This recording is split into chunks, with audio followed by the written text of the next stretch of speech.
Hello, I'm Richard Ridge for Broadway World. The York Theatre Company concludes their 45th anniversary season with the New York premiere of the new musical Cagney, which stars Robert Creighton as the legendary James Cagney. Performances will begin on May 19th, and we drop by the theater to meet the company and to give you a sneak peek. This town can be hard.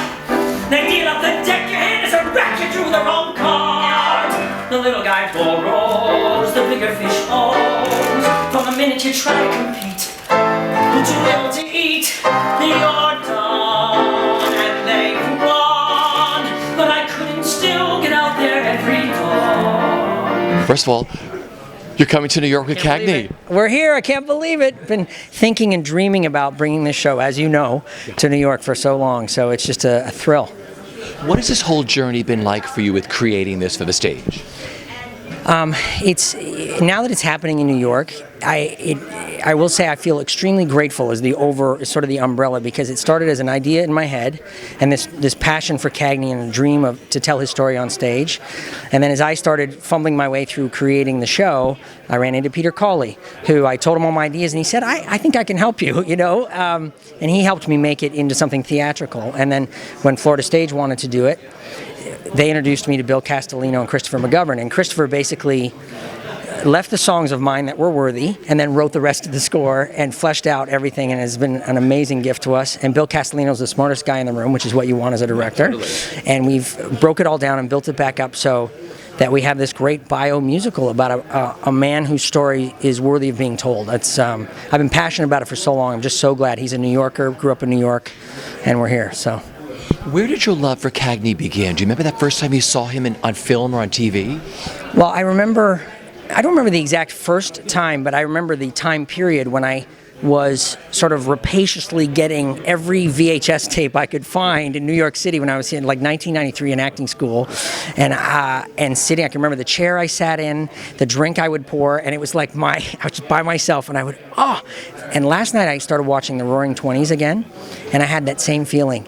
I giggle out loud because his detail in character, he was so unique. There's no one like him. And that's a movie with Bogart and all these other iconic actors, and I still watch him now, and I get just as excited as I did in that first period where I was just discovering him.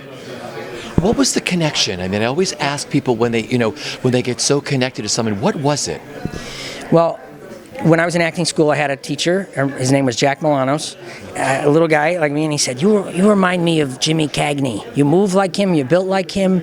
I know you tap dance. They didn't let me tap dance at acting school, but I know you tap dance. You should see Jimmy Cagney films." And then I started watching his movies and saw him on screen, and then reading about his life, and I thought he was kind of he's kind of a little rough, loves the tap dance, loves musical theater, but also could get in a scrap now and again. And I was like, that's me at that time.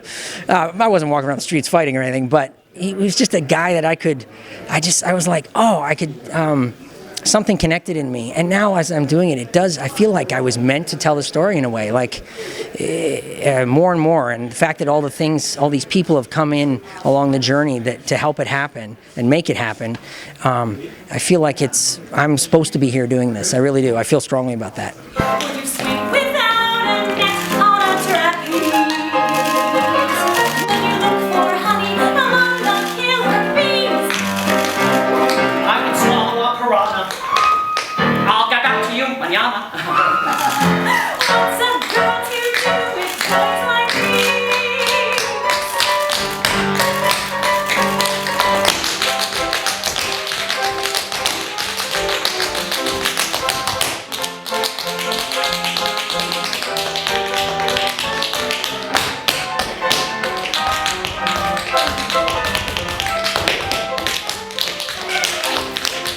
This is really exciting for me. I'm a sucker for tap dancing, and I'm a sucker for Cagney. Ann Miller was my all-time favorite, and she was a dear friend of mine.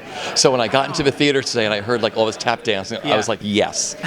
Where did you begin tap? Did you begin at an early age? I did. I had my first pair of tap shoes when I was 3 years old. So that's how I started dancing. I started dancing with tap in the basement of my mom's house. She started teaching tap lessons there. How exciting was that for you? Oh, it was great, and it's great. I tapped, growing up, and then I kind of stopped tapping when I started getting into jazz and ballet and choreography. So now to be able to dust my tap shoes off and do this is really, really exciting, really fun.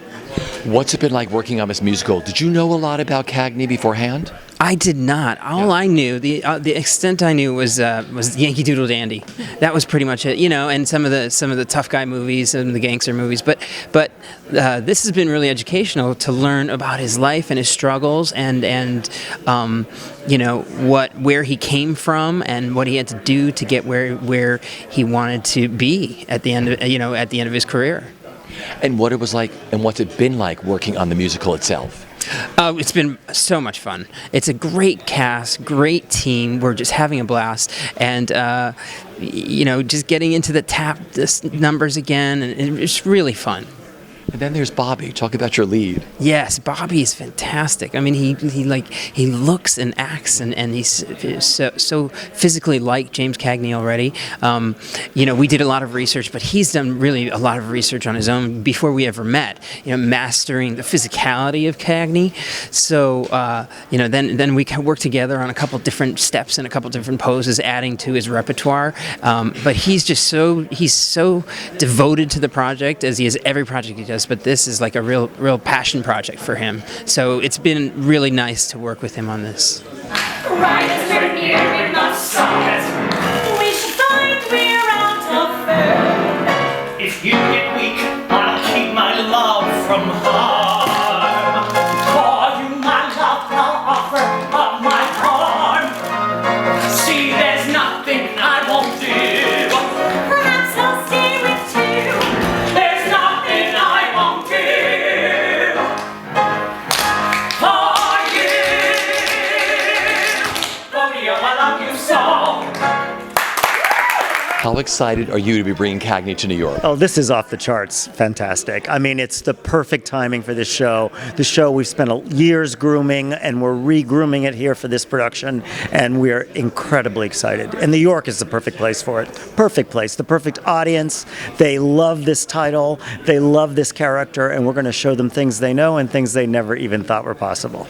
And working with Bobby Creighton on this, what that has meant to you? Well, some actors are just born to play a part, and he was born to play this role, and he brings such passion and devotion to this character, not to mention respect. He keeps us straight on our facts because he's a historian and a perfectionist in that regard, and we were able to make an amazingly theatrical event out of an amazingly dramatic life.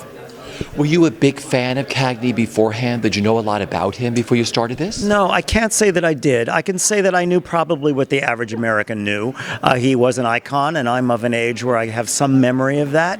But revisiting him and really seeing what made a star, what it took to be a star in those days, and the period in America is an amazing period. The Depression, he grew up really in the most dire circumstance, and to watch this jubilant musical spring forth from this very, very modest beginning, it's pretty exciting. I was going to ask you, what has fascinated you the most about working on this project and bringing this to the stage? Well, I think we were really challenged because he had something of a very lucky life. He, although humble beginnings, he got started in vaudeville at a young age, met a beautiful woman that he married and lived with for the rest of his life. He lived to a ripe old age, won an Oscar, and had money. So what's wrong with that? You ask yourself, well, nothing, but what was the problem that made it stage-worthy? And what we've discovered is that Cagney had a very big problem with the image he was portraying. He was not happy to be known as a gangster. He was in the beginning, but as he says in our play, he wanted to play something that his kids could be proud of. And in those days, when he walked on the street, everybody thought he was a thug. And here he was, a patriot and a song and dance man at heart, which is how he started and how he won his Oscar in Yankee Doodle. So I think that's a really interesting part of the journey that most people will not really know about.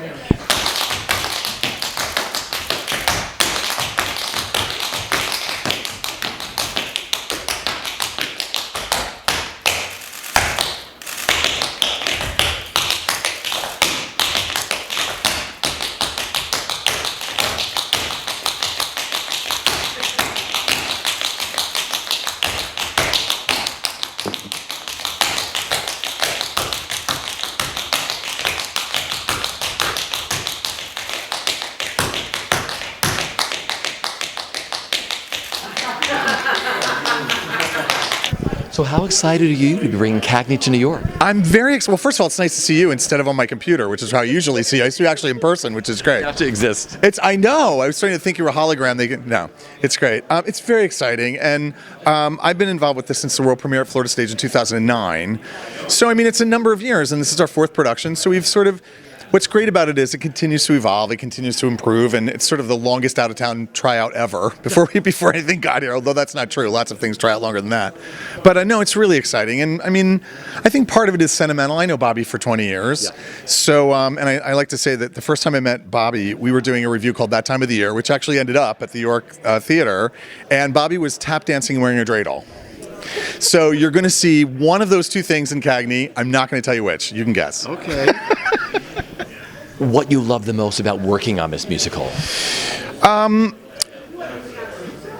love lots of things. First of all, it's like working with my family. Bill Castellino and I have done 50 productions or readings or, together. Bobby, I know for 2 decades. Josh, I know we started working together in 1998. So, and I've done several shows at the York. So it feels safe in terms of creating, in terms of changing. And I think just in terms of the music, for me, it's nice to have a little bit of a structure, so you have a period to work in. I don't know if you noticed in Mean, although it is a new song, it does have the period sound to it, as do the vaudeville numbers.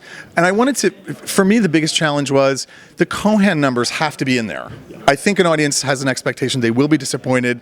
And so part of the challenge and part of the joy for me was to integrate those Cohan numbers with an original score so that it felt like one continuous score. It didn't feel like they were sort of shoehorned in or jukebox kind of musical. I wanted to make it feel like it was an original score from downbeat to exit music. So that was one of the great joys of working on it, in addition to just being with my family. Yeah. And the second I step in that ring, and I take my first swing, I'll know what it means to be hard, what it means to be tough, what it means to be me.